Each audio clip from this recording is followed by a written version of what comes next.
இன்னைக்கு நகராட்சி ஆணையாளரா நான் பணியில தர போறேன். அந்த பணி ஆணையை மாண்புமிகு முதல்வர் ஐயா கையால நான் வாங்க போறேன். எனக்கு ரொம்ப சந்தோஷமா இருக்குது. நமக்கு தமிழக அரசு கொடுத்திருக்கக்கூடிய அனைத்து சலுகைகளையும் பயன்படுத்தி நம்ம படிச்சாலே நம்ம கண்டிப்பா ஒரு நல்ல பொசிஷனுக்கு போகலாம். நான் அந்த மாதிரி தான் கவர்மெண்ட் ஸ்கூல்ல படிச்சேன், கவர்மெண்ட் காலேஜ்ல படிச்சேன். டிஎன்பிஎஸ்சிக்கு ப்ரிப்பேர் பண்ணும்போது கூட டிஎன்பிஎஸ்சி போர்ட்டல், தென் கவர்மெண்டோட இலவச பயிற்சி மையம், இது எல்லாத்தையும் யூட்டிலைஸ் பண்ணி தான் நான் இன்னைக்கு நகராட்சி ஆணையாளர் பணி ஆணையை வாங்க போறேன். இப்ப அப்பா மன்னார்குடி நகராட்சியில தூய்மை பணியாளராக வேலை பார்த்தாங்க. அப்பா படுற ஒவ்வொரு கஷ்டத்தையும் நான் பார்த்திருக்கிறேன். அப்பா அந்த கால் சட்டைகளோட தான் வருவாங்க.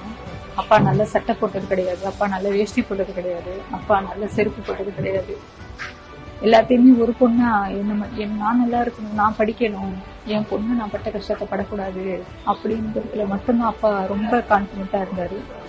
ஸோ அதுக்காக நிறைய இழந்தாரு. அப்பா ஒரு நல்ல சாப்பாடு கூட சாப்பிட்டது கிடையாது.